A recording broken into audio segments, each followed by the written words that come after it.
Hello, everyone, and welcome to another exciting edition of Training Unleashed. I'm really excited about this one. But before we get going, I want to thank my sponsors, C-Suite Radio and C-Suite TV. And on behalf of the Learning Network, I want to welcome all of you to the show. We have a great guest. Her name is Deb Coviello. She is the drop-in CEO, and some people call her the CEO Whisperer. What I think is really interesting about Deb, and I'm going to have her talk to you about this, is how she meets clients.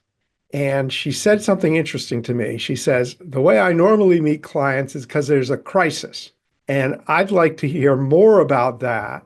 And then I think we want to talk about how maybe avoid a crisis, which maybe is not good for her business. But Deb, why do people wait for a crisis? And what is it about crisis that makes people different? Oh my, oh my. Now, this is the moment I am whispering into your ear. Why do you wait so long? I counter with, why don't leaders have the courage to ask for help? When I think about leaders waiting to the point where they get into chaos or crisis, it's one of those things I say, why did you wait so long? Because you're keen on seeing the landscape change. But I often have heard people say to me, and I've had some CEOs say they think it is a sense of pride because up until this point, they have been so good at what they do. They are the go-to person to get results. And then something changes. The environment is different. And they've tried everything before. And they think if they keep trying with the same tools and the same people, they're going to get through it. That's what they've been compensated for. But in this case, they don't. And they wait a little bit too long. And rather than being at a place of having an awareness that something is changing and let's call somebody in to kind of take a look at the situation, they wait too long. They get into chaos and firefighting, and then ultimately crisis, losing sales and customers. Unfortunately, that's when they wait to call me. But I love reaching out to CEOs, COOs at a time when they just start feeling something change. That's the best way to get a hold of it and work strategic and tactical versus firefighting. I'm going to do something I don't think I've ever done on the show. Have at it. I'm going to speak in favor of crisis. Sure, let's go there. Okay. Now, I'm not in favor of crisis. I want to be clear, I'm not. But if I was in favor of crisis, what I would say is that crisis enables people to say it's time for change. Because whole institutions, not just the CEO, whole institutions resist change like there's nothing. Like it's like they're holding on for dear life. They cannot change. When the crisis comes and they know, look, if we don't change, we literally are going to go out of business. We're literally not going to have a job. All of a sudden, people become very open-minded. So I'm obviously not recommending crisis, but how do we create change before the crisis when you have not just the CEO, but the entire organization stubborn? Okay, case in point. I was brought into an organization when they weren't in crisis. They needed a particular certification in quality management systems in order to be able to stay on the core supplier list, but they understood the essence of it. Part of implementing that standard is not being risk averse, but risk aware. And what I propose to leaders, if they to avoid crisis, they need to soul search and bring everybody from their leadership team all together at once and identify every single internal or external possibility of something going wrong to put the controls and contingency plans in place in the event a crisis, Mother Nature, economics, pandemic. It's one of those things that's part of their job and their responsibility that I propose to leaders. Now, I'll tell you, when I worked with this team to put together their entire risk assessment with external and internal factors, and mind you, I will even propose aliens because people and leaders roll the dice to say, oh, that will never happen. And then the planets line up and unfortunate things happen.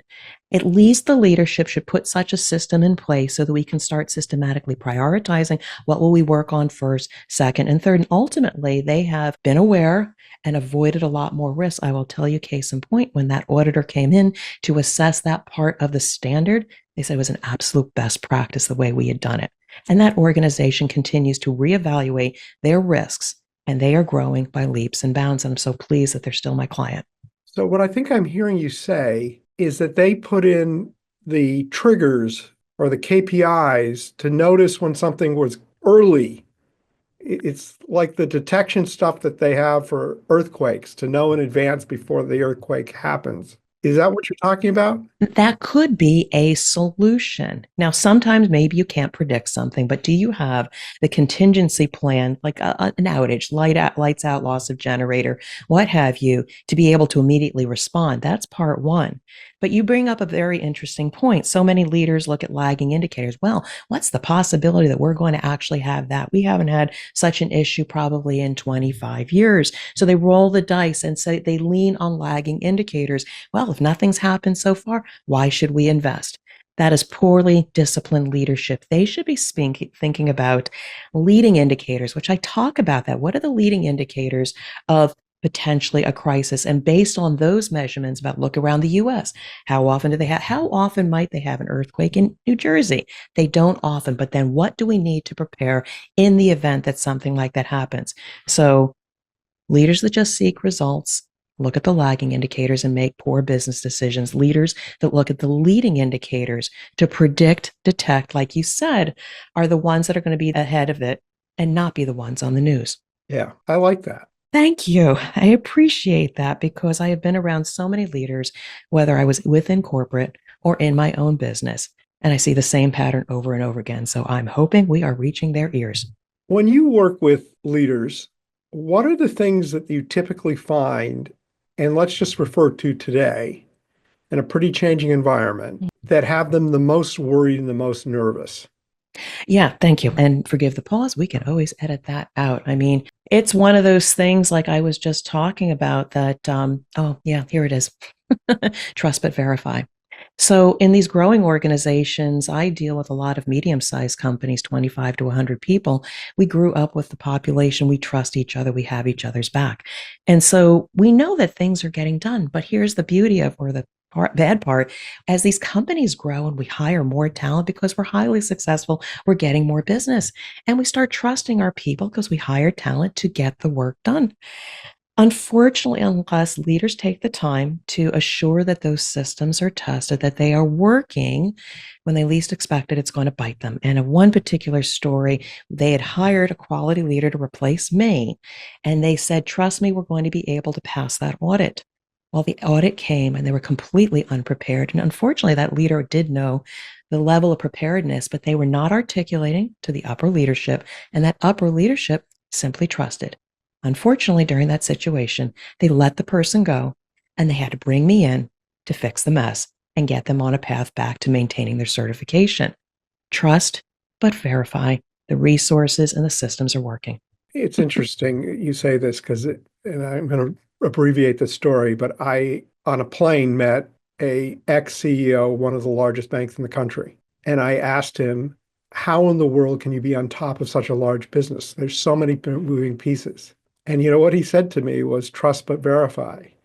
He says you have to have the tools in place to know what's actually happening, to audit, to know what's going on, which is exactly the advice you're giving to everyone right now. Woohoo, validated. I guess I do know what I'm talking about. It's easy in a large organization to trust people, but then have, and be misled, not necessarily intentionally misled.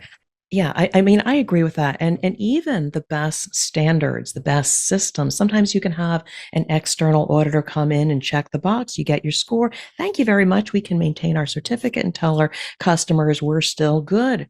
And then unfortunately, you get a recall. So what happened? So there's another dimension here I advise leaders. And again, I've got a background in quality management systems, food safety, but it's that set of eyes.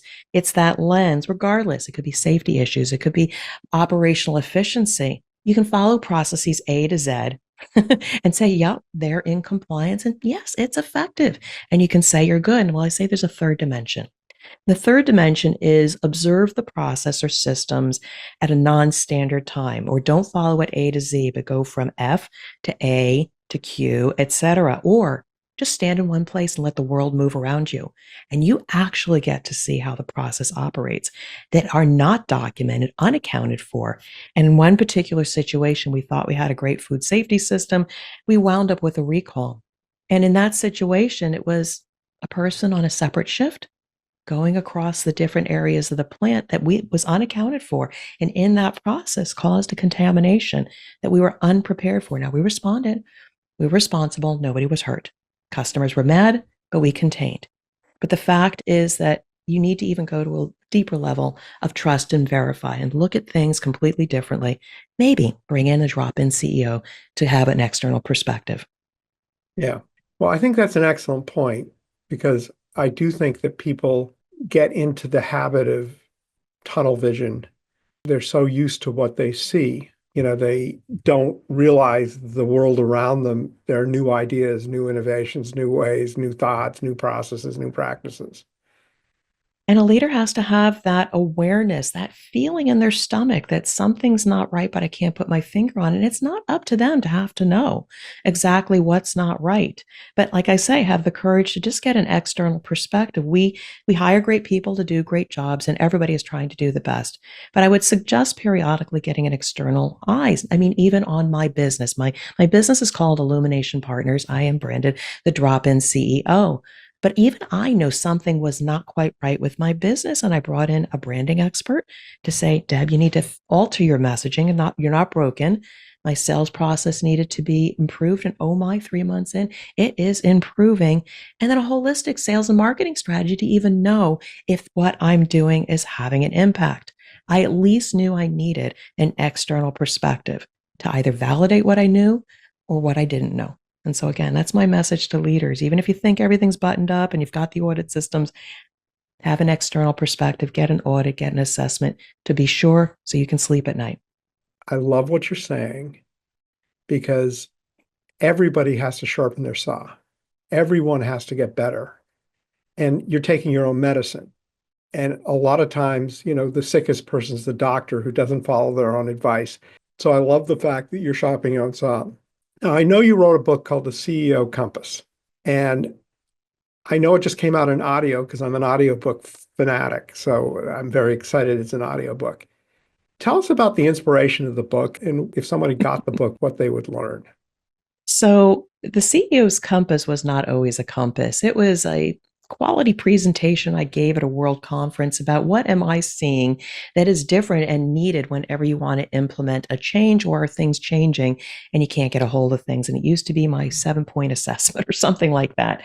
And then I realized that's not going to sell. And I also had feedback from people, Deb, we love your content and your insights, but we don't know exactly what you stand for. What's your system? What's your view? And so it was one of those things as an engineer, I had to establish what was my process or system.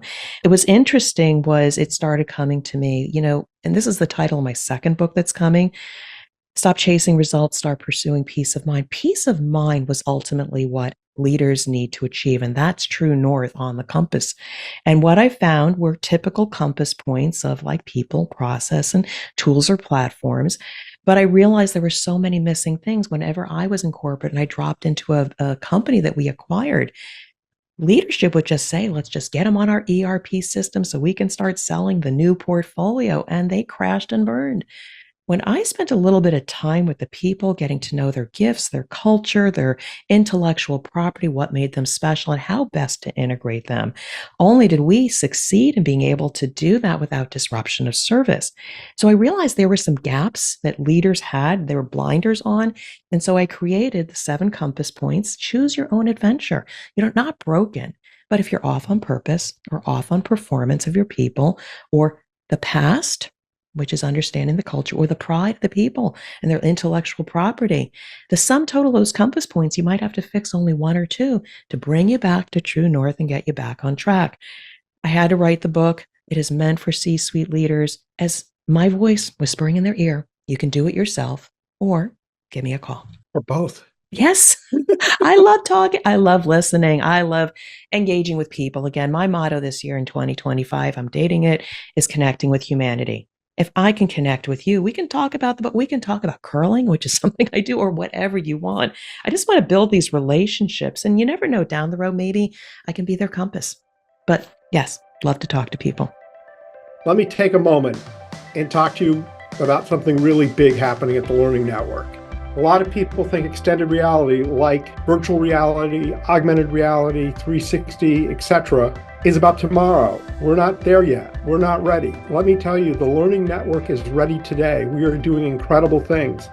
And the amazing thing is it's not as expensive as you think, and the return on investment is incredible. Learn more. Visit learning.net to learn about the future of training at the Learning Network.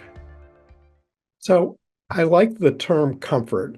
And I had a situation with one of my clients, and they had a meeting and they were around a table, and there was about 12 people around the table. Mhm.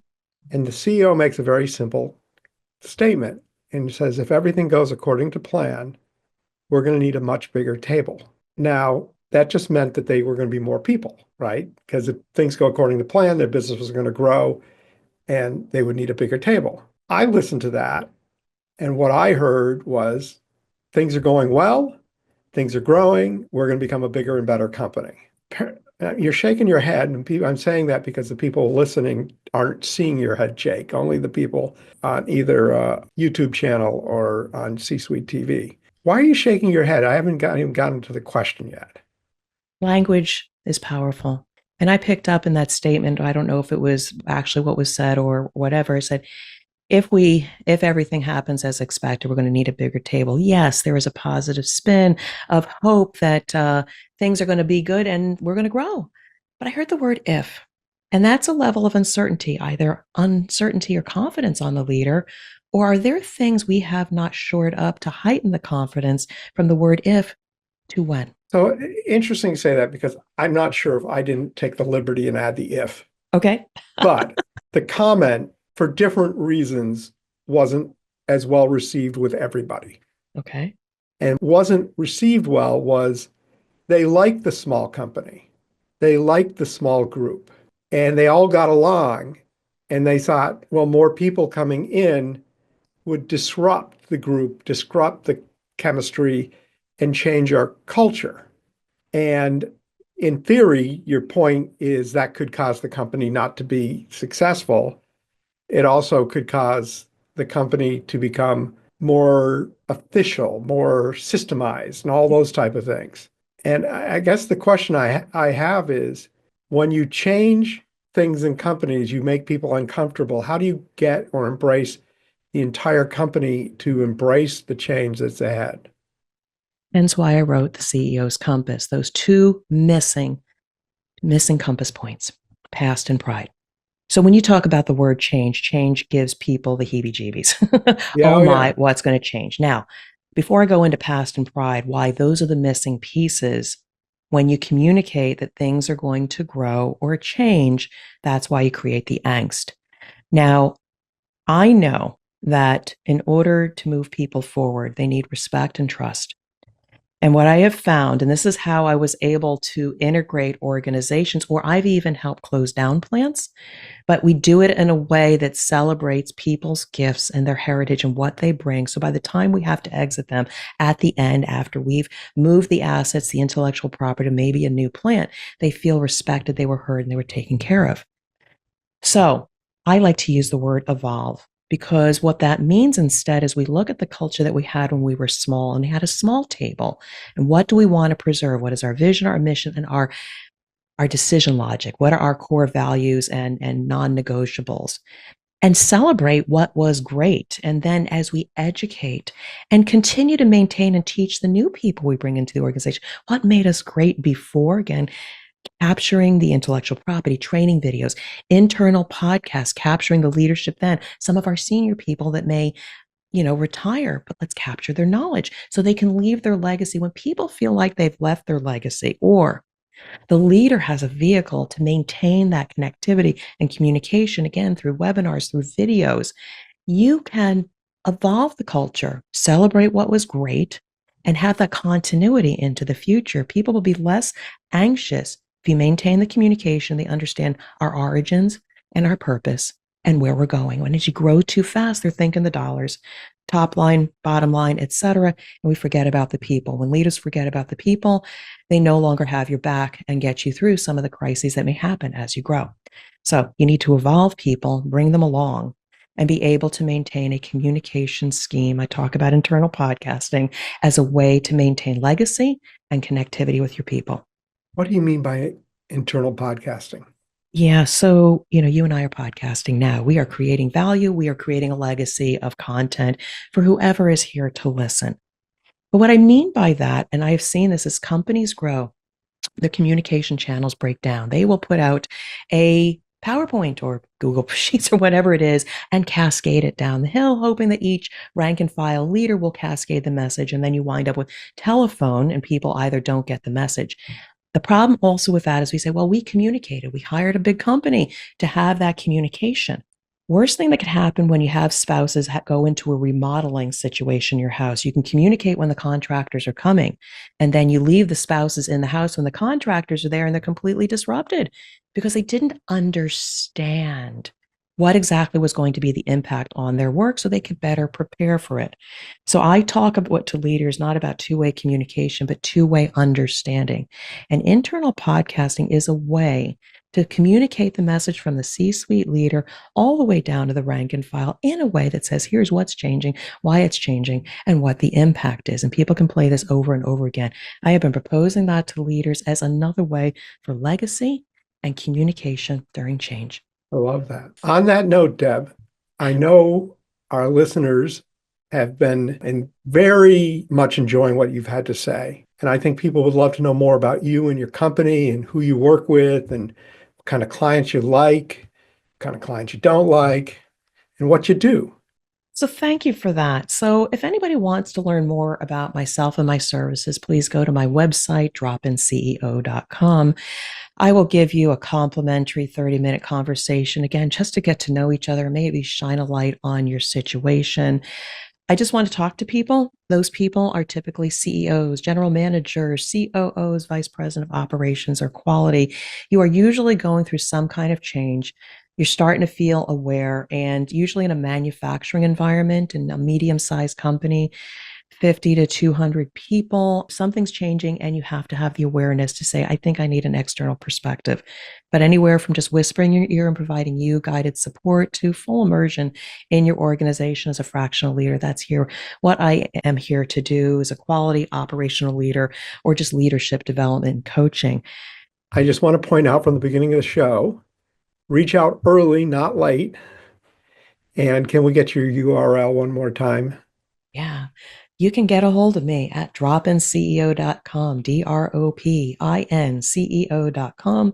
And also, I offer my book, The CEO's Compass, Your Guide to Get Back on Track, in paperback, Kindle, and now on audioback. And thank you so much for the opportunity.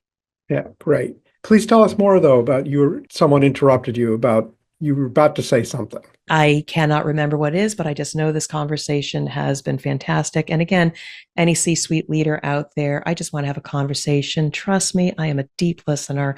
I just want to learn more about you. And I always, always, always find something that shines a light on what you're doing or what you might want to consider doing before you get into crisis. So the people that want the free 30-minute whisper, I think I'm coining that as your 30-minute whisper. They go to your website. And how do they send an email? How do they identify that they want the 30-minute consult? Yeah, so go to dropinceo.com, go to my contact page. You can just enter your name, your email address, and what you would like to talk to about. It comes directly to me. Alternatively, LinkedIn is my playground. Look for Deborah A. Coviello or the Drop-In CEO. Direct message me. It is me answering all those communications, and we can start a dialogue. And again, I would love to connect with you. And please mention Training Unleashed so that she is aware of the free offer. Deb, we always end the show with one tip. If you had one tip to share, what would that one tip be? Trust yourself. Trust yourself when you're starting to feel uneasy in your stomach. You're looking out the window. I see you looking out the window. And it's at that time, have the courage to ask for help. And that's my tip. I love it. It's a very good tip. Thank you very much. On behalf of the Learning Network, we appreciate you as a guest. I want to thank my sponsors, C-Suite TV and C-Suite Radio. And of course, I want to thank the listeners and watchers. And don't forget that you can go to YouTube, Training Unleashed, and subscribe and watch the episodes. This would be a good one to watch, by the way, because Deb has great facial expressions. Everyone have a great day.